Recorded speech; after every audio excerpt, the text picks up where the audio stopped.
Hello అండి. అందరికీ నమస్కారం. ఇది ముగింపు భాగం. రాఘవయ్య చెప్పింది అంతా విన్న దేవికకి శ్రావణి పగ ఏంటో తెలుసుకోవాలి అనిపించింది.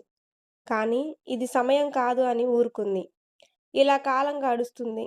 అర్జున్ వారానికొకసారి తల్లిదండ్రుల దగ్గరికి వెళ్లి వస్తున్నాడు. ఒకరోజు ఉదయం అర్జున్ స్నానం చేస్తుండగా అతని ఫోన్ మోగింది. దేవిక లిఫ్ట్ చేసి మాట్లాడి సంతోషంగా గంతులు వేసుకుంటూ బాత్రూంలోకి వెళ్ళింది. అర్జున్ పసిపాపలా ఉన్నాడు. వెళ్లి గట్టిగా కన్నా అని అరుస్తూ అతన్ని హత్తుకుంది. దేవిక సంతోషంలో తను ఏం చేస్తుందో మర్చిపోయి అతన్ని కిస్ చేసింది. అర్జున్ ఒంట్లో నరాలు జివ్వుమంటున్నాయి. బుజ్జమ్మ అని కష్టంగా పిలిచాడు. హా అని సంతోషంగా అతని మొహం చూసింది. అసలు ఏం చేస్తున్నావో తెలుస్తుందా? నా హార్మోన్స్ ఎందుకు తట్టి లేపుతున్నావు అన్నాడు. ఫస్ట్ అర్థం కాలేదు. విచిత్రంగా ఫేస్ పెట్టి అతని కళ్ళల్లోకి చూసింది. మత్తుగా చూస్తున్నాడు. ఛీ మామయ్య అని కళ్ళు మూసుకొని వెనకడుగు వేసింది. ఆమెను అలాగే పట్టి లాగి హత్తుకొని మెడవంపుల్లో ముద్దు పెట్టాడు. ఆ స్పర్శకు ప్లీజ్ కన్నా, ఏదో సంతోషంలో చూసుకోలేదు. నీకు హ్యాపీ న్యూస్ షేర్ చేద్దామని వచ్చాను అని అంది. అది ఏదైనా సరే, ముందు నా పని నన్ను చేసుకోనివ్వు అని ఆమెను అలాగే ఎత్తుకొని బెడ్పై వేసి అల్లుకుపోయాడు. అతని తాపం తీరాక ఆమె పైనుండి లేచి, ఇప్పుడు చెప్పు అని అన్నాడు. అతని వైపు కోపంగా చూసింది. అంత ముద్దుగా చూడకు, మళ్ళీ ఫస్ట్ నుంచి స్టార్ట్ చేస్తాను అన్నాడు. నో అని బ్లాంకెట్ కప్పుకొని, ఆశ్రమం నుండి ఫోనొచ్చింది. శ్రీనివాస్ తాతయ్యకి స్పృహ వచ్చిందంట అని అంది. ఏంటి నిజమా? అని అన్నాడు. హా అని అంది. వావ్ సూపర్ బంగారం అని ఆమెను ముద్దుల్లో ముంచి, లేచి ఫ్రెష్ అవ్వు వెళ్దామని సంతోషంగా చెప్పి రెడీ అవ్వడానికి వెళ్ళాడు. దేవిక కూడా లేచి ఫ్రెష్ అయింది. ఇద్దరూ కలిసి కిందకి వెళ్లి అందరికీ విషయం చెప్పి అందర్నీ తీసుకొని వెళ్లారు. శ్రీనివాస్‌కి స్పృహ వచ్చింది. అప్పటికే గోపాల్ అక్కడికి చేరుకున్నాడు. ఈ కేస్ గురించి పూర్తిగా తెలిసిన డాక్టర్ అతను. అందుకే మొదటి ఫోన్ కాల్ అతనికి వెళ్ళింది. శ్రీనివాస్‌ని పూర్తిగా చెక్ చేశాడు అప్పటికే. రాఘవయ్యను చూసి అన్నయ్య అని ప్రేమగా పిలిచాడు శ్రీనివాస్. తమ్ముడిని హత్తుకొని కన్నీళ్లు పెట్టుకున్నాడు. శారదని చూశాడు. కొంచెం వయసైపోయింది. అది తెలుస్తుంది. వదినా అని లోగొంతుకతో పిలిచాడు. ఆఫీస్ పని చక్కబెట్టడానికి నీకిన్ని రోజులు పట్టిందా? ఈ ఇంట్లో ఈ అమ్మ ఒకటి గుర్తు రాలేదా? అని అంది. శ్రీనివాస్ కన్నీళ్లతో ఆమె వైపు చూశాడు. రాఘవయ్య ఆమె భుజాలపై చేతులు వేసి ఓదార్చాడు. సరళ వైపు చూశాడు. సరళకి కూడా వయసైపోయిన ఛాయలు తెలుస్తున్నాయి. నీకోసం ఎన్నో తెస్తాను అని వెళ్ళావు. కానీ ఇన్ని సంవత్సరాలు పడుతుందని తెలిస్తే అసలు నిన్ను వెళ్ళనిచ్చేదాన్ని కాదు బాబాయ్ అంది సరళ. నన్ను క్షమించు తల్లి అన్నాడు శ్రీనివాస్ ఏడుస్తూ. రమేష్‌ని చూపించి నీ అల్లుడు అంది. రమేష్ నవ్వి ఊరుకున్నాడు. దేవికను చూపించి నా కూతురు అంది. శ్రీనివాస్ షాకింగ్‌గా చూసి అమ్మ అని అన్నాడు. అన్నయ్య అమ్మ అని రాఘవ వైపు చూశాడు. అవును అమ్మే. మళ్ళీ మన కోసం పుట్టింది అని అన్నాడు రాఘవయ్య. దేవిక చేతుల్ని తీసుకొని ముద్దు పెట్టుకొని ప్రేమగా ఆమె కళ్ళలోకి చూశాడు. నిన్నెంత మిస్ అయ్యానో తెలుసా? ఎందుకంత తొందరగా వెళ్ళిపోయావు? నేను చిన్నపిల్లవాడిని అని తెలుసు గదా! అన్నాడు. దేవిక కన్నీళ్లతో అలాగే చూస్తుంది. మా అమ్మ కదా! ఏడవకు అని దేవి కన్నీళ్లు తుడిచి ఆమెను హత్తుకున్నాడు. సరళ రాముని చూపించి నా కొడుకు అంది. చాలా పెద్దవాళ్ళు. నేను చాలా రోజులు నిద్రపోయానుగా అన్నాడు. బాబాయ్ నీకింకొక ముఖ్యమైన వ్యక్తిని పరిచయం చేయాలి అని అంది సరళ. శ్రీనివాస్‌కి సువర్ణ కళ్ళలో మెదిలింది. కానీ తనకి పెళ్ళయి ఉండొచ్చు అని అనుకున్నాడు. ఆ ఆలోచనకే మనసు భారమయింది. దూరంగా నిలబడిన అర్జున్‌ని పిలిచింది సరళ. అర్జున్ కంట్లో నీరు ధారలా కారుతూనే ఉన్నాయి. అడుగులు వేసుకుంటూ వచ్చి నిలబడ్డాడు. శ్రీనివాస్ అర్జున్‌ని చూసి షాకయ్యాడు. చాలా వరకు తనలాగే ఉన్నాడు. అప్పుడు గుర్తొచ్చింది.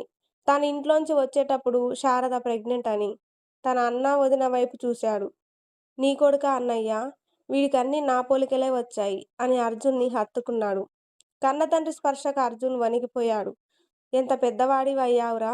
నన్ను నేను చూసుకుంటున్నట్లుగా ఉంది అని అర్జున్ వెన్ను నిమురుతూ అన్నాడు.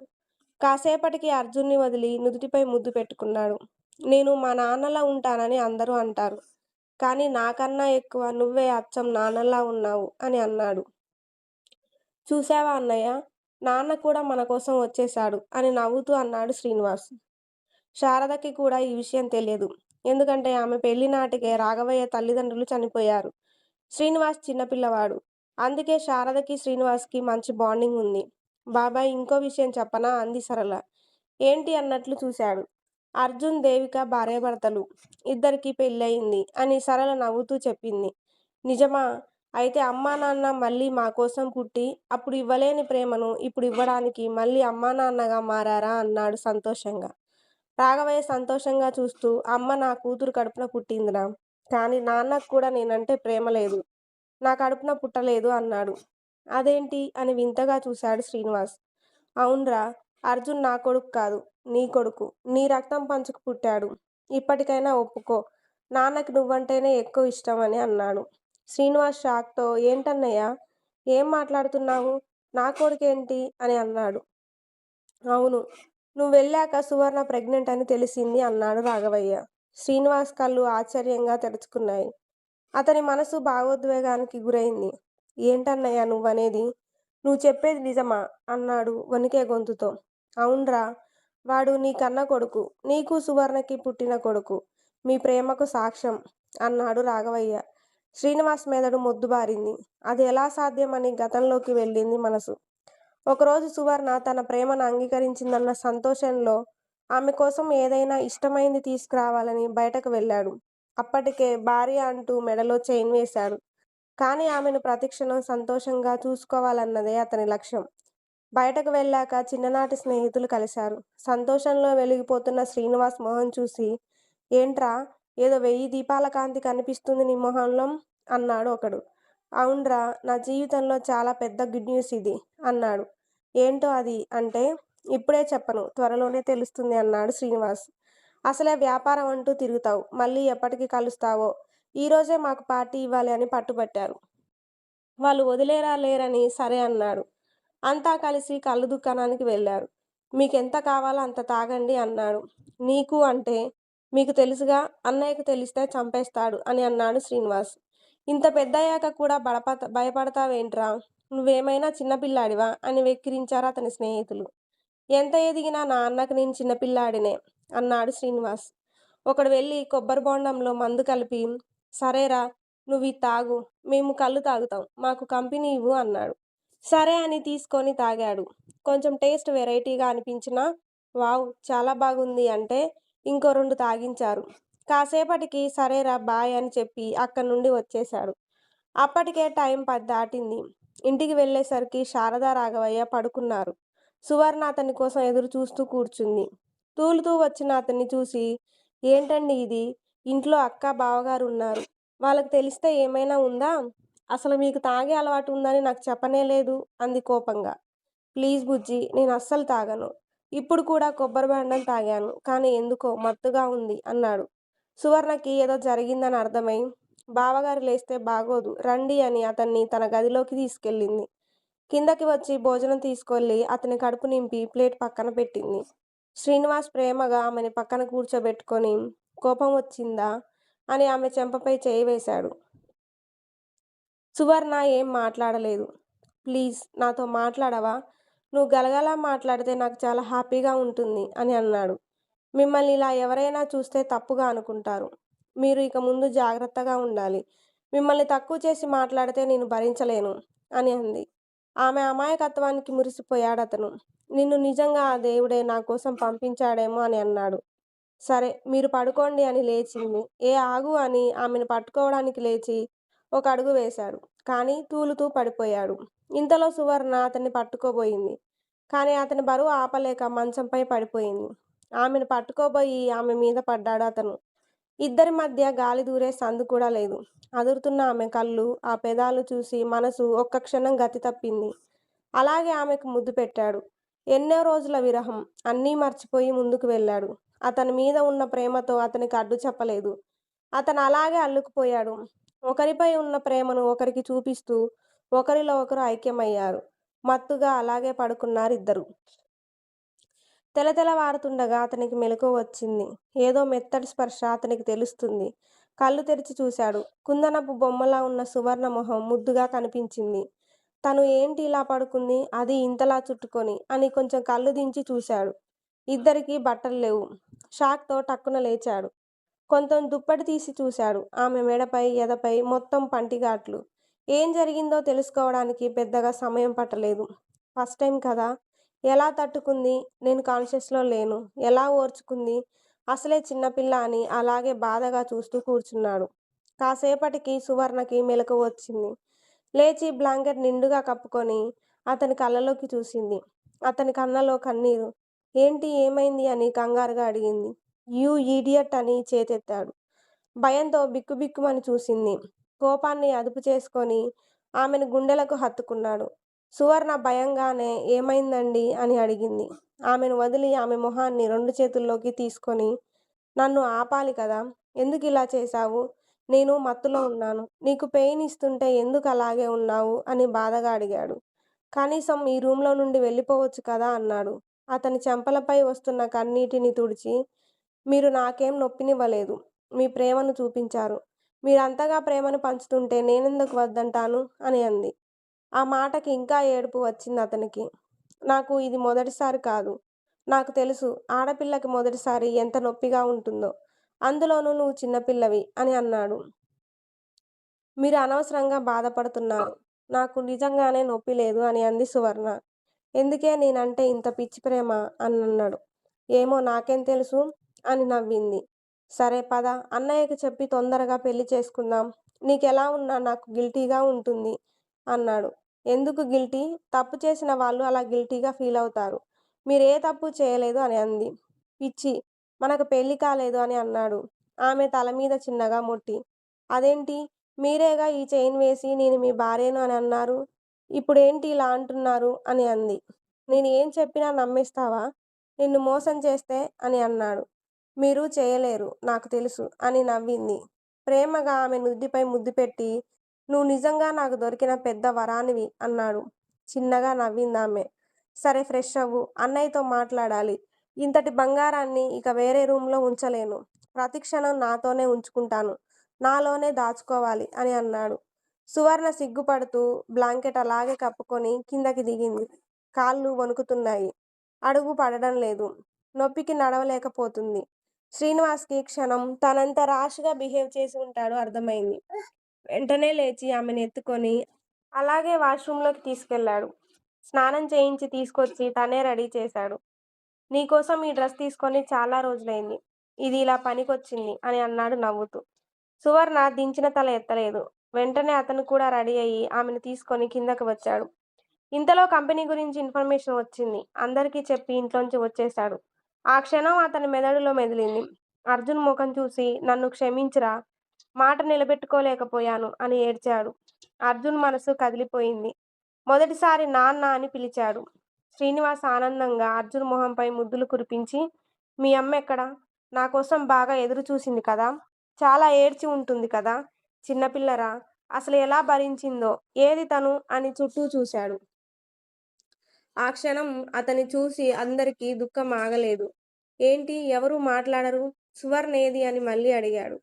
రాఘవయ్య సైలెంట్‌గా పక్కకు జరిగి, పక్కన బెడ్‌పై ఉన్న సువర్ణను చూపించాడు. ఆమెనలా చూసి షాక్ అయ్యాడు. బుజ్జీ బుజ్జీ అని ఆమె చేతిని తన చేతితో పట్టుకొని కుదిపేశాడు. ఏమైంది? తనెందుకు ఇక్కడ ఉంది? అని కంగారుగా అన్న వైపు చూశాడు. గోపాల్ ముందుకు వచ్చి, మీరింతలా ఎమోషనల్ అవ్వకూడదు. మీకు నేను చెప్తాను అని అన్నాడు. ఏంటి డాక్టర్ తనెందుకిలా ఉంది? అని లోగొంతుకుతో అడిగాడు. డెలివరీ టైంలో బ్లడ్ లాస్ ఎక్కువగా జరిగింది. మీరు లేరన్న బాధతో మెంటల్‌గా సఫర్ అయ్యారు. దాంతో కోమాలోకి వెళ్లారు అని అన్నాడు. వాట్? అంటే తను అప్పట్నుండి అలాగే ఉందా? అని అడిగాడు. అవునని తల ఊపాడు గోపాల్. శ్రీనివాస్‌కి పరిస్థితి అర్థమైంది. మౌనంగా చూశాడు. ఆమె వైపు ఏమిచ్చాను నీకు? నేను బాధని, దుఃఖాన్ని తప్పితే. ఎందుకే ఇంత ప్రేమ నీకు నేనంటే? అసలు నేననేవాడిని నీ లైఫ్‌లోకి రాకుండా ఉంటే బాగుండేది. నువ్విలా ఈరోజు ఉండేదానివి కాదు అని అనుకున్నాడు మనసులో. కాసేపటికి గోపాల్ రాఘవయ్య వైపు చూసి, ఆయన బాగానే ఉన్నారు. మీరు ఇంటికి తీసుకెళ్ళొచ్చు. బాడీ వీక్‌గా ఉంటుంది. కొన్ని రోజులు మెడిసిన్ వాడండి అన్నాడు. మరి సువర్ణ అని అన్నాడు శ్రీనివాస్. ఆవిడ ఇక్కడే ఉండాలి అంటే, లేదు లేదు నేను కూడా ఇక్కడే ఉంటానయితే. లేదా తను నాతో పాటు ఇంటికి వస్తుంది. నేను తనని వదిలి రాను అని గట్టిగా అన్నాడు శ్రీనివాస్. Okay cool. మీరిలా పానిక్ అవ్వకండి ప్లీజ్. నరాలు దెబ్బతింటాయి. ఆవిడకి రోజూ చేయాల్సినవి చాలా ఉన్నాయి అన్నాడు గోపాల్. అది ఏదైనా సరే నేను చేస్తాను అన్నాడు శ్రీనివాస్. అర్జున్ మాట్లాడుతూ అమ్మని తీసుకెళ్దాం తాతయ్య. ఇంటి వాతావరణంలో ఉంటే తను కూడా నార్మల్ అయ్యే ఛాన్స్ ఉంది. అదీ కాక ఇప్పుడు నాన్న కూడా ఉన్నాడు అని అన్నాడు గోపాల్ వైపు చూస్తూ. ఇంత జరిగినా గోపాల్‌ను తాతయ్య అనడం, తనకి మర్యాద ఇవ్వడంతో అర్జున్‌ని మనసులోనే మెచ్చుకున్నాడు. రాఘవయ్య కూడా నిజమే కదా గోపాల్! అలా ఉంటే ఏమైనా ఫలితం ఉంటుందేమో! తీసుకెళ్తామన్నాడు. గోపాల్ శ్రీనివాస్‌ని చూసి సరే అని అన్నాడు. ఫార్మాలిటీస్ పూర్తి చేసి ఇద్దరిని ఇంటికి తీసుకొని వచ్చారు. శ్రీనివాస్ గది ఇప్పటికీ అలాగే ఏమాత్రం దుమ్ము కూడా లేకుండా ఉంచింది శారద. తను నాతోనే ఉంటుంది అని తనని నా రూమ్‌లోనే ఉంచుకున్నాడు. మొదటి కలయిక జరిగాక ఇద్దరూ బయటకు వచ్చారు. మళ్ళీ ఇన్నేళ్ల తర్వాత ఆమెతో ఆ గదిలోకి అడుగుపెట్టాడు శ్రీనివాస్. శారద, దేవిక, సరళ వాళ్ళని చిన్న పిల్లల్లా ట్రీట్ చేస్తున్నారు. చాలా ప్రేమగా వారికి సేవ చేస్తున్నారు. దేవికను చూస్తూ మురిసిపోతున్నాడు శ్రీనివాస్. కొన్నాళ్లకి అతని శరీరం అన్ని పనులకు సహకరిస్తుంది. దాంతో తనే సువర్ణ పనులు చూస్తున్నాడు. తన తల్లిదండ్రులను చూస్తే చాలా సంతోషంగా అనిపించింది అర్జున్‌కి. వాళ్ళ ప్రేమ అద్భుతం అనుకున్నాడు. అర్జున్, దేవిక ఇద్దరూ బెడ్‌పై ఒకరి కౌగిలిలో ఒకరున్నారు. ఏంటి కన్నా ఏం ఆలోచిస్తున్నావు? అంది దేవిక. ఏం లేదు. అమ్మా, నాన్న ప్రేమను చూస్తుంటే చాలా సంతోషంగా అనిపిస్తుంది. నిజంగా అలా ఎలా అని అనిపిస్తుంది.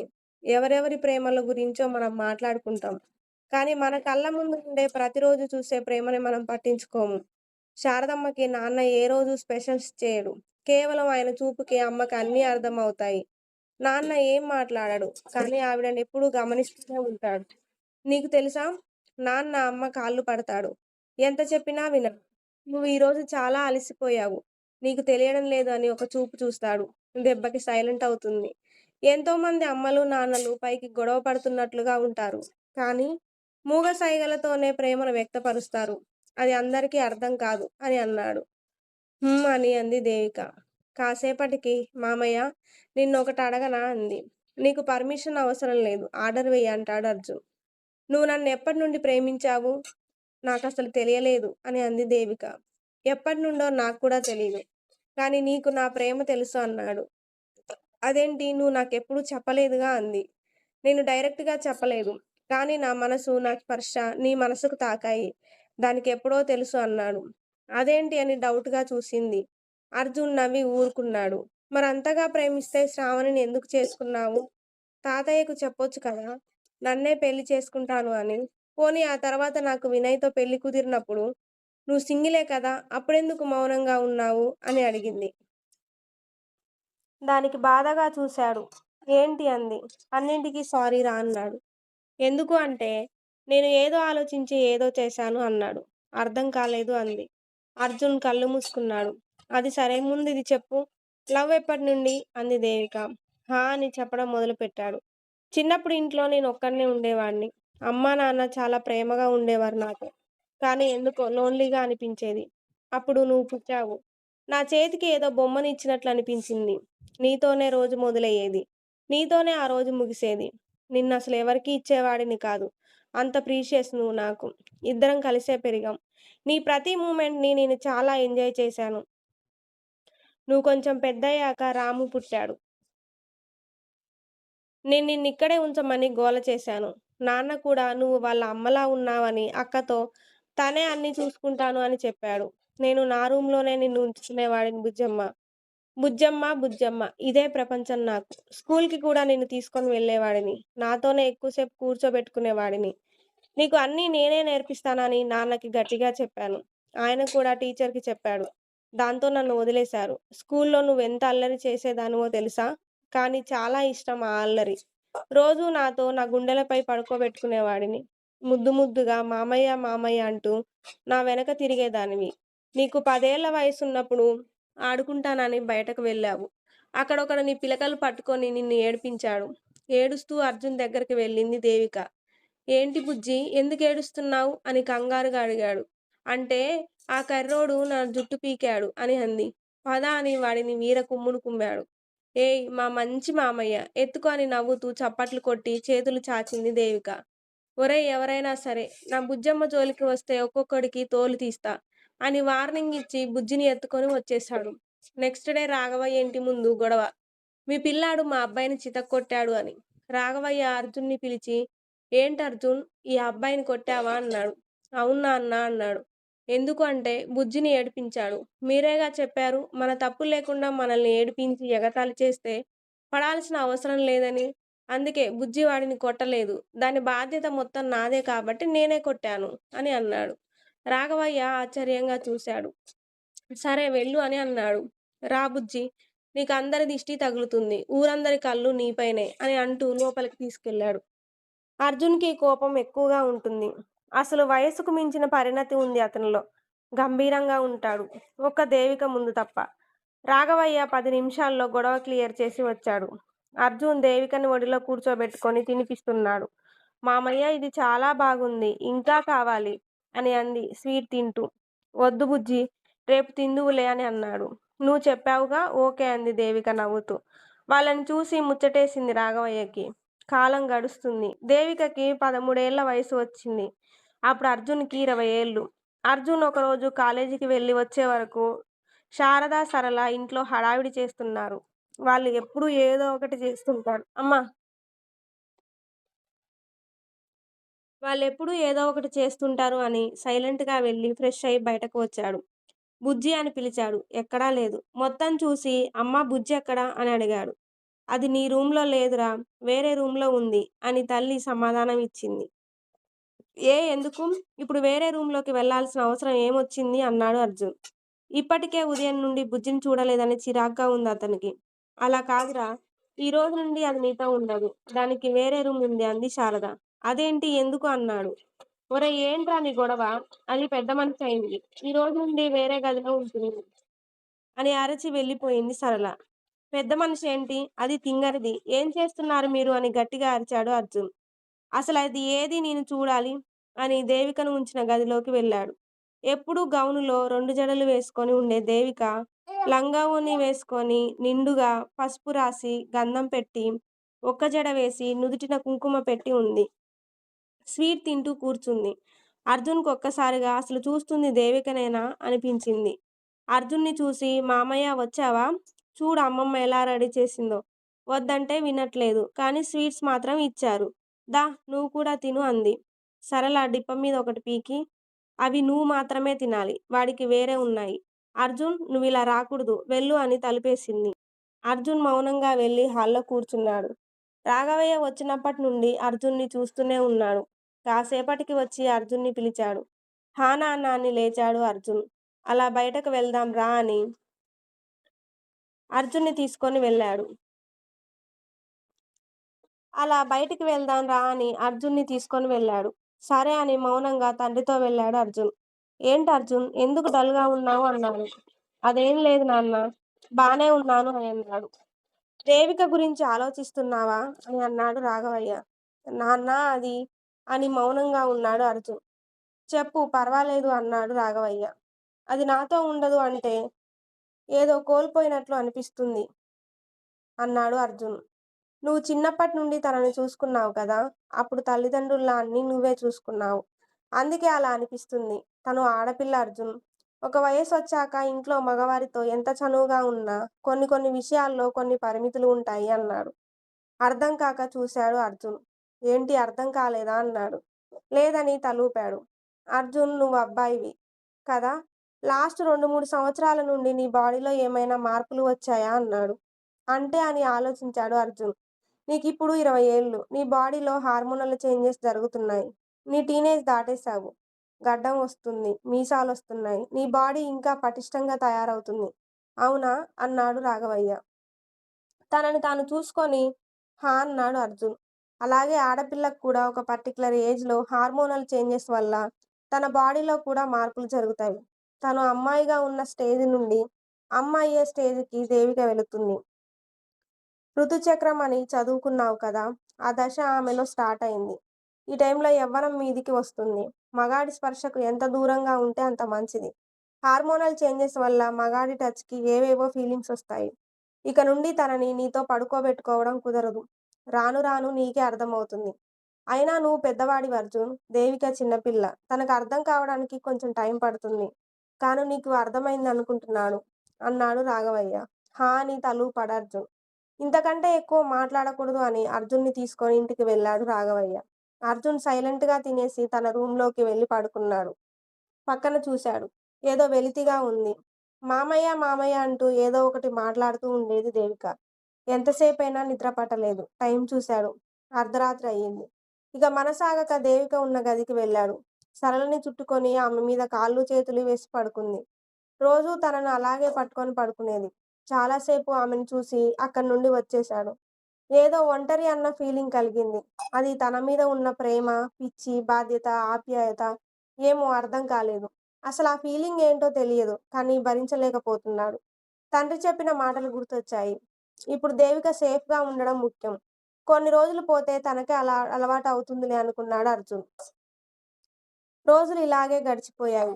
దేవికకు ఓణీల ఫంక్షన్ ఘనంగా చేశాడు రాఘవయ్య. అర్జున్ రోజూ దేవికను గమనించేవాడు. ప్రతిరోజు తన మొహంలో ఏదో కల. రోజురోజుకి కొత్తగా కనిపించేది. డే టైంలో వీలైనంత ఎక్కువ తనతో మాట్లాడుతూ తనతో గడిపేవాడు. కానీ ఇంతకు ముందులా అంత చనువుగా ఉండేవాడు కాదు. అర్జున్ చూస్తుండగానే మరో 2 ఏళ్లు గడిచిపోయాయి. అర్జున్ బీటెక్ కంప్లీట్ అయింది. యుక్త వయస్సుకు వచ్చాడు. నూనూగు మీసాలు, గడ్డం, ఫిట్‌గా అందంగా ఉంటాడు. మనిషి ఒడ్డూ పొడుగుకి తగ్గట్టు గంభీరంగా ఉండేవాడు. రోజురోజుకి అర్జున్‌కి ఫ్యాన్స్ ఫాలోయింగ్ పెరిగిపోయింది. కటౌట్ అలా ఉండేది. దేవిక కూడా 10థ్ క్లాస్ అయిపోయింది. ఇంటర్‌లో చేరింది. ఒకరోజు రాఘవయ్య, శారద, సరళ దగ్గరికి వెళ్లారు. అర్జున్ బయటకు వెళ్లి తిరిగి వస్తుండగా వర్షం స్టార్ట్ అయింది. ఇదేంటి? ఇంతటి ఎండలో వర్షం వస్తుంది అని అనుకొని అలాగే తడుస్తూ ఇంటికి వెళ్ళాడు. ఇంటి ముందుకు వచ్చేసరికి ఒక్కసారిగా ఆగిపోయాడు. ఎదురుగా దేవిక వానలో తడుస్తూ డాన్స్ చేస్తుంది. లంగా ఓణి వేసుకొని ఉంది. లేలేత పరువాలు, సన్నని నడుమొంపు, శిల్పి చెక్కిన నెలవంకలా ఉంది ఆ తెల్లని నడుము. మధ్యలో ఉన్న నాభి తేనెలలకు మధువులా అనిపించింది. సంతోషంలో పైట తీసేసింది. అమృతపు నిండుకుండలు, పూలబంతులు ఉన్న ఎదద్వయం, జాకెట్, ఆ ఎదపరువాలను కప్పడం నా వల్ల కాదు అంటూ సగం సంపదను వదిలేసింది. ఆ పాలకుండలకి దిష్టి తగలకూడదు అన్నట్లు మెరిసే ఆ మేనిపై లోయ మధ్యలో ఉన్న పుట్టుమచ్చ, లంగా పైకి తోపడంతో అందంగా పద్మాల్లా కనబడుతున్న ఆ తెల్లటి పాదాలు. అసలు అర్జున్‌కి ఒక్క క్షణం మతిపోయింది. దేవలోకం నుండి దిగివచ్చిన దేవకన్యలా ఉంది దేవిక. తను ఏం చేస్తున్నాడో, ఎక్కడున్నాడో మర్చిపోయాడు. కానీ రెప్ప వేస్తే ఈ అద్భుతాన్ని కోల్పోతానేమో అన్నట్లు చూస్తున్నాడు. అందాల విందు కళ్ళ ముందున్నట్లు అనిపించింది. ఇంతలో ఏదో అలికిడయింది. వెనక్కి తిరిగి చూశాడు. రోడ్డు మీద కొంతమంది అబ్బాయిలు ఆగి మరీ ఆ దృశ్యాన్ని నోరు వెళ్ళబెట్టి చూస్తున్నారు. అర్జున్‌కి కోపం తారాస్థాయికి చేరింది. గట్టిగా అక్కడ ఉన్న బిందెను తన్నాడు. ఆ సౌండ్‌కి అటువైపు చూసింది దేవిక. మామయ్యను చూసిన వెంటనే ఓణి మీద వేసుకొని లోపలికి వెళ్ళింది. అర్జున్‌ని చూసి అక్కడ బ్యాచ్ అంతా పారిపోయారు.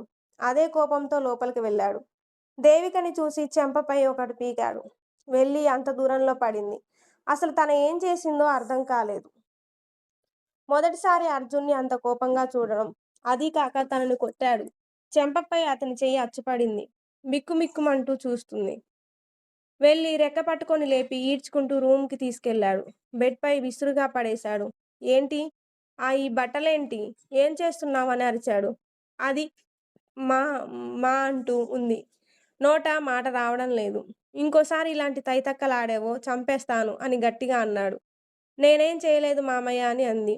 అర్జున్ అరుపు విని అప్పుడే వచ్చిన రాఘవయ్య, శారద ఆ గదిలోకి వచ్చారు. దేవిక ఏడుస్తూ చూస్తుంది. ఏంట్రా ఏమైంది? ఎందుకు దాని మీద అరుస్తున్నావు? అని అంది శారద. వాళ్ళకేమని చెప్తాడు? ఏం చెప్పాలో అర్థం కాక, దానికి మొన్న ఎన్ని మార్క్సొచ్చాయి? బుద్ధిగా కూర్చొని చదవకుండా పిచ్చి పిచ్చిగా ఎగురుతుంది. ఈసారి సరిగ్గా చదవకపోతే చంపి పాతేస్తాను. బుద్ధిగా ఉండు అని చెప్పి అక్కడి నుండి వెళ్ళిపోయాడు. మార్క్స్ రాకపోతే ఏంట్రా ఇప్పుడు? అది చదివి ఉద్ధరించాల్సింది ఏం లేదు అని గట్టిగా అరుస్తూ దేవికను దగ్గరికి తీసుకుంది శారద.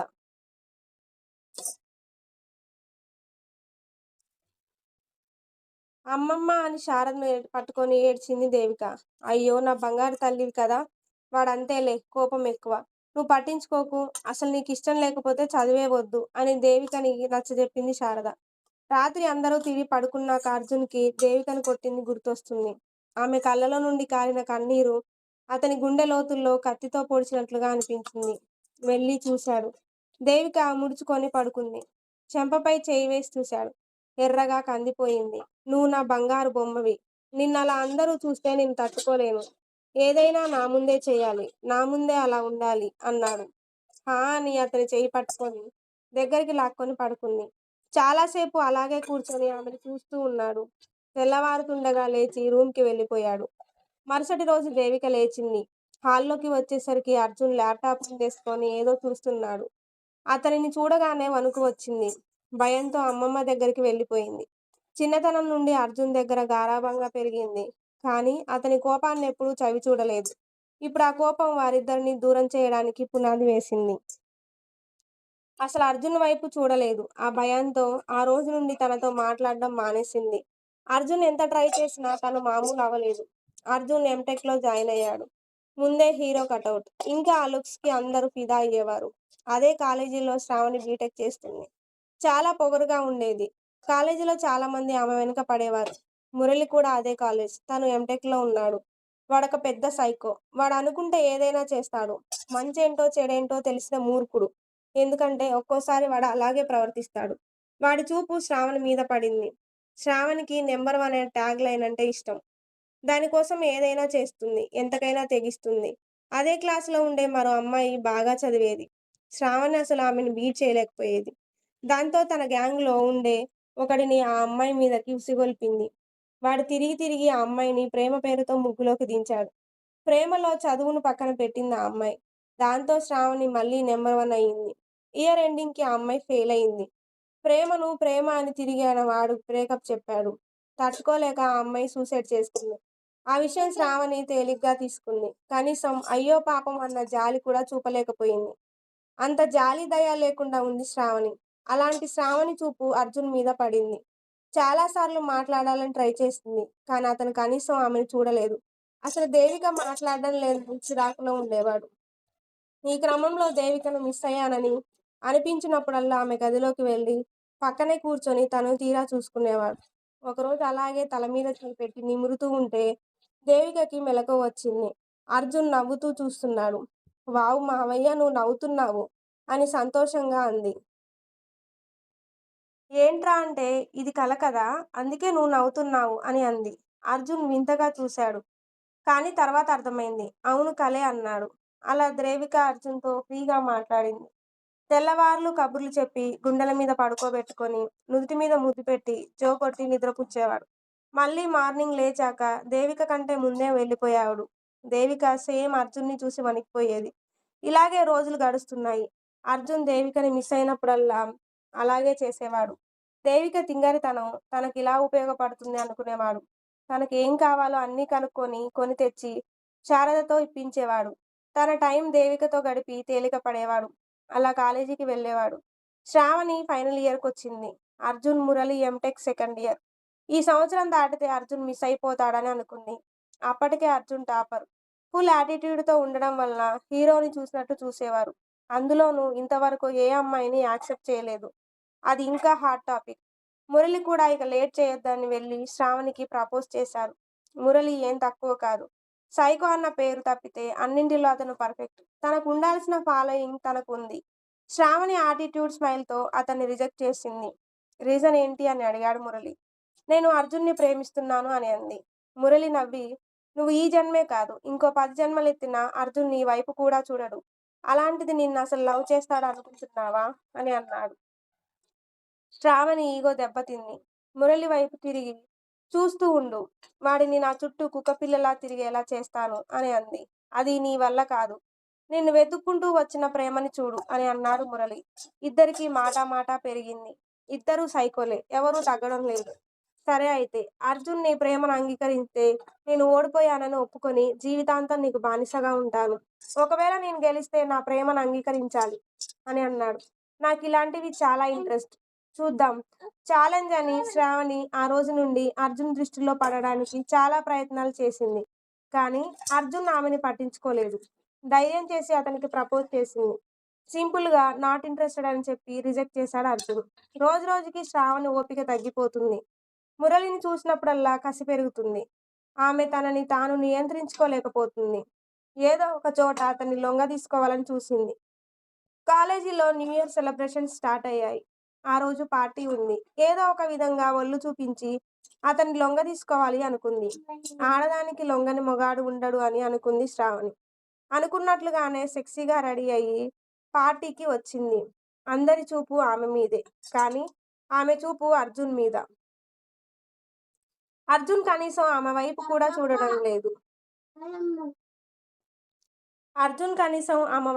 చూడడం లేదు. కోపంలో తాగేసింది. మత్తు ఎక్కుతుండగా అర్జున్ దగ్గరికి వెళ్ళి అతను తనకు ఏం పట్టనట్లు ఉన్నాడు. I love you. I love you so much Arjun. ఈ కాలేజీలో నా అందానికి పడని మగాడు లేడు. కానీ నువ్వు నన్నొక పురుగును చూసినట్లు చూస్తున్నావు అని అంది. అర్జున్ ఫోన్లో ఏదో చూస్తున్నాడు. ఆమె ఇంకా ముందుకు జరిగి అతని తలను పట్టుకొని అతని పెదాలను అందుకోబోయింది. అర్జున్ అది గమనించి చిరాకుగా ఆమెను నెట్టేసి ఒకటి పీకాడు. ఏ అని గట్టిగా అరిచాడు. అతని అరుపుకి అంతా అతని వైపు చూశారు. శ్రావణికి మత్తు దిగిపోయింది. కానీ అందరి చూపులకు ఆమె అవమానంగా అనిపించింది. నీలాంటి ఆడదాన్ని కనీసం చూడడం కూడా నాకిష్టం లేదు అని అన్నాడు. అర్జున్, తప్పు చేస్తున్నావు. ఈ శ్రావణి గురించి నీకు తెలియదు అంది మరొకటి పీకి పక్కకి జరిగాడు. శ్రావణి కోపంతో నీ జీవితాన్ని నాశనం చేసే వరకు నేను వదలను అని అక్కడి నుండి వెళ్ళిపోయింది. గేటు దగ్గరికి రాగానే మురళి ఆమెకు ఎదురు వచ్చాడు. అతన్ని చూడగానే ఓడిపోయాను అని అనిపించింది. కానీ ఫ్రస్ట్రేషన్లో వెళ్ళి అతని కాసేపటికి అతన్ని వదిలి పద అని లాక్కెళ్ళింది. ఒక హోటల్కి తీసుకెళ్ళి అతన్ని బెడ్ పై వేసి తన డ్రెస్ తీసేసింది. శ్రావణి, ఏం చేస్తున్నావు అని అడిగాడు మురళి. ఇంతకన్నా ఇంకా ఏం కావాలి నీకు అని క్షణంలో నగ్నంగా మారిపోయింది. ఎంత కంట్రోల్ చేసినా ఆమె ఆగలేదు. చివరికి మురళి ఆమెకు లొంగిపోయాడు. ఇద్దరిలో మోహం పెరిగింది. ఒకరిపై ఒకరు పెనవేసుకొని ఆ రూంలో శ్రావణి అరుపులు, సుఖపు మూలుగలు చాలాసేపటి వరకు వినిపించాయి. అలా ఎప్పటికో అలసిపోయి నిద్రపోయింది. కాలేజీ ముగిసింది. శ్రావణికి కోపం వచ్చినా, చిరాకు వచ్చినా, బాధ వచ్చినా ఏదైనా సరే మురళి కావాలి. అర్జున్ తనని అవమానించినందుకు అతనిపై పగ తీర్చుకోవాలి. అదే ఉంది ఆమె మైండ్లో. ఇలా వీళ్ళ రిలేషన్ కొనసాగుతూనే ఉంది. మురళికి శ్రావణి అంటే పిచ్చి.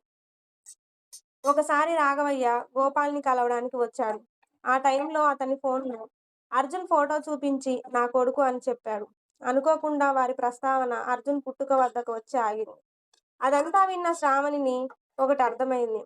అర్జున్ మీద పగ తీర్చుకోవడానికి మంచి అవకాశంగా భావించి గోపాల్ దగ్గర రాఘవయ్య గురించి వివరాలు రాబట్టింది. అలాగే అర్జున్ రాఘవయ్య మాటకు ఎంత విలువిస్తాడని మొత్తం తెలుసుకొని ప్లాన్ అమలు చేయాలి అనుకుంది. మురళిని పడక సుఖంలో పెట్టి అర్జున్ మీద పగ తీర్చుకుంటాను అని అతన్ని ఒప్పించింది. మొదట మురళి వద్దని అన్నా తర్వాత ఒప్పుకోక తప్పలేదు. ఒకరోజు రాఘవయ్యతో